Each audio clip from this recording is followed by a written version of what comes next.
shiny hunting in Pokemon Scarlet and Violet, let's just dive in and talk about all the different methods that you can use to get shiny Pokemon in the brand new games. The first thing we're going to look at is actually Sabuna_Switch putting out the data mine shiny hunting rates. There's a few different methods in this video that I'm going to cover, and you can use the chapters in the description below to see exactly what they are. But basically, our base shiny chance is 1 in 4,000. You've got a couple different things that you can do to increase that chance. You can utilize outbreaks, which are back from Pokemon Legends Arceus, that will increase your chances pretty significantly based on the number of Pokemon you've cleared. You can also use something called Sparkling Power, which is created by eating sandwiches, that you can actually boost your shiny chances even further. From there, you can get the Shiny Charm in the game, of course, which will always increase your shiny chances as well. There's a handful of different methods, like encountering Pokemon, outbreak methods, utilizing Terra raid battles, as well as hatching eggs and simply wandering in the map, around the map, and I'm going to break down every single one of those methods right here, right now. One of the best ways you can approach shiny hunting in this game is to have the Shiny Hunt app. You can download the Shiny Hunt app for free right now on both iOS and Android devices, as well as use it on the web browser. You've got access to all the shiny guides, the ability to track your progress, and an easy way to share your collection with your friends. So don't forget to download the Shiny app, available right now for free on iOS and Android devices. Just check the link in the description below. So we're going to rattle off a few quick tips for shiny hunting in this game. Simply put, you can't shiny hunt for your starter. You can't shiny hunt for the 4 legendary Pokemon. You can't shiny hunt for Koraidon and Miraidon. These are all locked shinies. Shiny Pokemon in the overworld do not make a sound until you encounter them, which means you could be running around and not even know shinies are popping up, so it's imperative that you know what every single shiny looks like. If you want to get familiar with the new shiny Pokemon in the game, I have a video right here you can find in the description below that's going to tell you all the shiny forms for all the new Pokemon in the Paldea region. False Swipe is a nice and handy tool that you can get after you capture 30 Pokemon registered in your Pokedex. Jock in the biology class in school is going to give it to you. Otherwise, just get a Scyther. It learns it has a level up move pool. It's really easy to use, and it'll work as a false swiper in case you find a shiny and need to catch it. Speaking of that, I recommend turning off autosave. But one of the nice things is, if a shiny does pop up, you can simply save in front of it. If you fail it, you can simply restart and then ultimately catch it. If you wander too far from a shiny, it can actually despawn, so just be careful there. If you use the Let's Go auto battle feature, you will not kill shinies. They refuse to battle with them, so it's a safe functionality. You never have to worry about that. If you're doing multiplayer with other people, people can come into your world and they can actually steal your shinies, so watch out who you invite to your world. So the first thing we're going to talk about is the Sandwich Boost. You can use 2 Mystica Herbs, which are found as a drop from 5-star raids after you become a champion. So once you kind of beat the main part of the game, you can do these 5-star raids. They're pretty tough, and ultimately you need 2 Mystica Herbs. It doesn't really matter which ones. The drop rate, I'm not exactly sure on at this point, but I can tell you I got 2 out of like 8 raids, so maybe 20%, 10%, somewhere in there probably. Obviously, you can use your save and save points to utilize these sandwich materials at different times. And we've got this really handy chart here, which is going to tell you exactly what you want to do with your Mystic Herbs.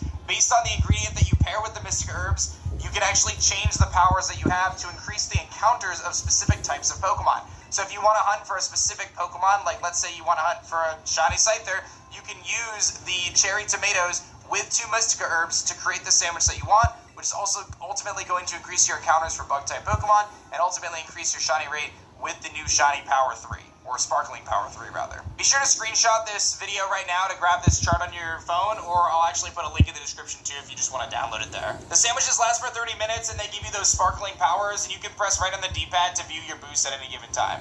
Now getting into the actual methods, we've got the Outbreak method as I talked about earlier in the video.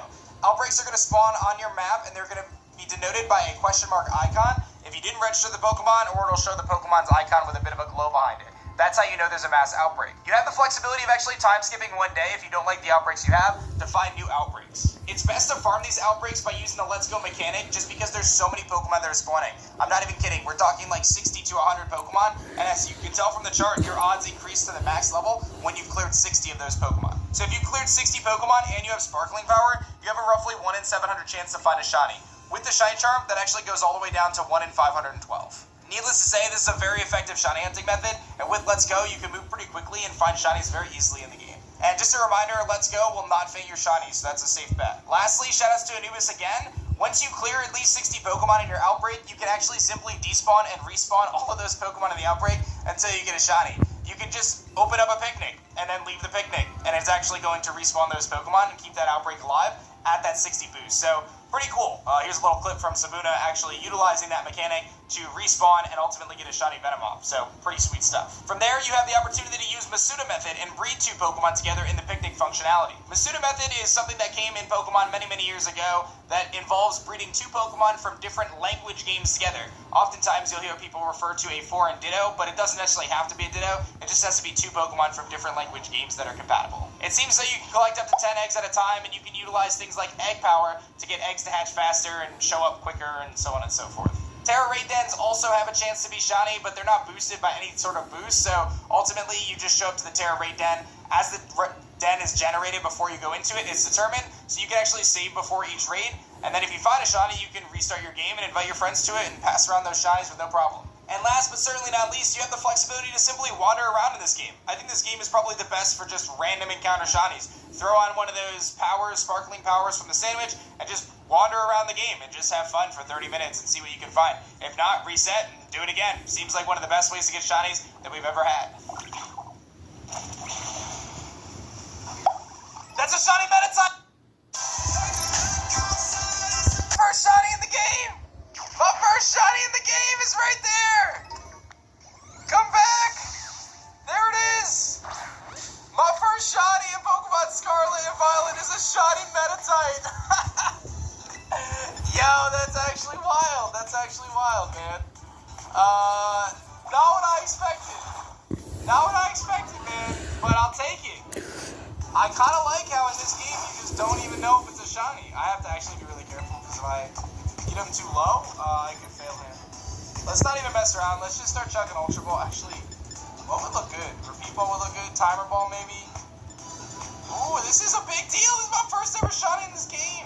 Let's just throw an Ultra Ball and see what happens. I'm afraid he's going to high jump kick and miss. And then I fail him. I don't want to fail him. Is that enough? My first shiny! Meditite! Now, obviously, I'm not going to use it because it's not a bug type. But I'll take it. That's cool. My first shiny in the game. I like to name him Blueberry, too, because that's the, one of the balls.